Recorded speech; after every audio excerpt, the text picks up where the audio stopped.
তত্ত্বাবধায়ক সরকার ব্যবস্থা বাতিল করে আপিল বিভাগের যে রায়, এই রায়ের বিরুদ্ধে রিভিউ আবেদনের শুনানি শুরু হয়েছে। আজকে আংশিক শুনানি হয়েছে, আগামীকালকে পরবর্তী অংশ শুনানি হবে। আজকে আমরা প্রাথমিকভাবে যেটা দেখিয়েছি সেটা হলো এই রায়ে বিচার ব্যবস্থার সঙ্গে এক ধরনের প্রতারণা করা হয়েছে। 16 মাস আগে যে সংক্ষিপ্ত আদেশ প্রকাশ করা হয়েছিল ওপেন কোর্টে, 16 মাস পরে তা চেঞ্জ করে ফেলা হয় এবং তার আগেই সংবিধানও সংশোধন করে ফেলা হয়। ফলে যে অর্ডার পাস করা হয়েছে সংক্ষিপ্ত আকারে আর যে অর্ডার পাস করা হয়েছে 16 মাস পরে বিস্তারিত রায়ে, তার সমালোচনা করেন মাননীয় বিচারপতি জনাব আব্দুল ওয়াহাব মিয়া এবং তিনি বলছেন যে যেটা পরবর্তী জাজমেন্টে যে আদেশটুকু এসেছে এটা প্রকৃত প্রস্তাবে মূল শর্ট আদেশের মধ্যে ছিল না।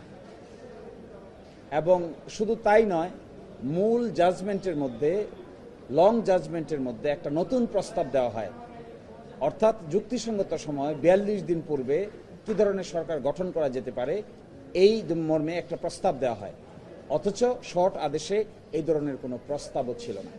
বলা হয়েছিল আরও পরবর্তী দুটি সংসদ নির্বাচন ডক্ট্রিন অফ নেসেসিটির কারণে কেয়ারটেকার গভর্নমেন্টের সিস্টেমের অধীনে হতে পারে, কিন্তু পূর্ণাঙ্গ জাজমেন্ট যখন বের হলো তখন দেখা গেল এই অংশটুকু আর নাই, তখন এসেছে ভিন্ন কনসেপ্ট। এই জন্য আমরা বলেছি এটাকে আইনের ভাষায় বলে কমিটেড ফ্রড আপন দি অ্যাডমিনিস্ট্রেশন অফ জাস্টিস, বিচারিক ব্যবস্থার উপর প্রতারণা করা হয়েছে। আর সেকেন্ড কথা হলো, আমরা এটাও বলেছি যে ডেমোক্রেসি এবং ফ্রি ফেয়ার ইলেকশনস আর ইনসেপারেবল টুইন। এটি দুটো হলো যমজ শিশুর মতো, একটা ছাড়া আরেকটা অর্থহীন। গণতন্ত্র নিরপেক্ষ অবাধ নির্বাচন ছাড়া অর্থহীন। একটাকে যদি আলাদা করে দেওয়া হয় তাহলে আরেকটার কোনো মূল্য থাকে না। মাতৃজঠরে দুটা শিশু যেমন জড়িত থাকে, একটাকে যদি নষ্ট করে ফেলেন আরেকটা জীবিত থাকতে পারে না।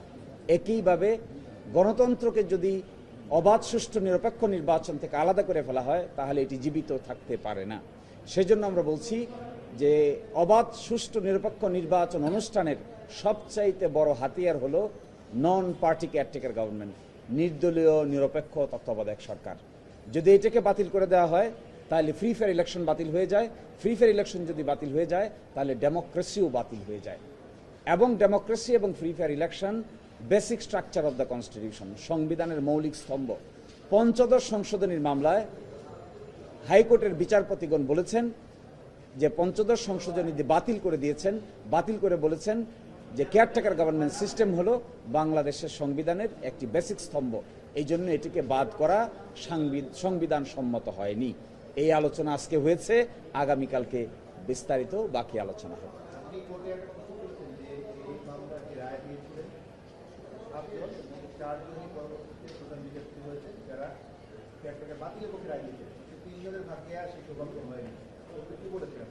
আমি বলেছি যে এই মামলার রায়ে 7 জন বিচারপতি ছিলেন, 4 জন বাতিলের পক্ষে বলেছেন, 3 জন রাখার পক্ষে বলেছেন।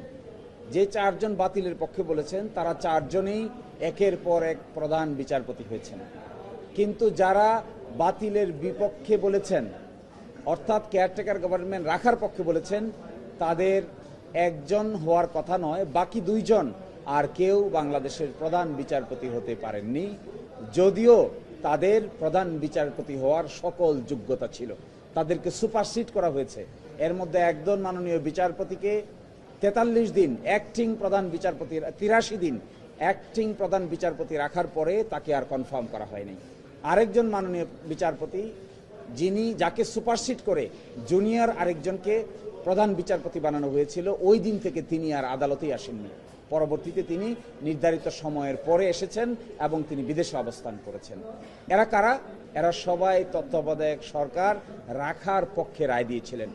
যদিও এটা কাকতালীয়, কিন্তু এটি একটি কেমিস্ট্রি আছে। আমি বলেছি, আমরা পূর্ণাঙ্গ হিয়ারিংয়ের সময় বলবো, এটি এমনিতেই নয়। কেয়ারটেকার সরকার বাতিল করেছেন যারা, তারা পরবর্তীতে পুরস্কৃত হয়েছেন। যারা রাখার পক্ষে ছিলেন তারা তিরস্কৃত হয়েছেন পেশাগতভাবে। আমরা বলেছি এটা দেখেন, এই বিচার প্রক্রিয়ার সঙ্গে হাইকোর্ট থেকে আপিল বিভাগ পর্যন্ত মোট 14 জন বিচারপতি জড়িত ছিলেন। এই 14 জন বিচারপতির মধ্যে 2 জন ছিলেন রুল ইস্যুইং বিচারপতি। তাদের 2 জন এখানে বিচার্য বিষয় না, তাহলে থাকেন 12 জন। 12 জনের ভিতরে 8 জন রায় দিয়েছেন যে তত্ত্বাবধায়ক সরকার ব্যবস্থা সাংবিধানিক, আর আপিল বিভাগের 4 জন সর্বশেষ এসে বলেছেন যে তত্ত্বাবধায়ক সরকার ব্যবস্থা অসাংবিধানিক। এই কেমিস্ট্রিটা আমরা দেখিয়েছি। যদি সুপ্রিম কোর্টের বিচারক হিসাব করা হয় হাইকোর্ট এবং সুপ্রিম কোর্টে মিলে, তাহলে 8 জনই ছিলেন রাখার পক্ষে, আর 4 জন শুধু আপিল বিভাগের বিচারপতিরা, তারা ছিলেন না রাখার পক্ষে। এই জন্য এটি গভীরভাবে দেখার বিষয় আছে।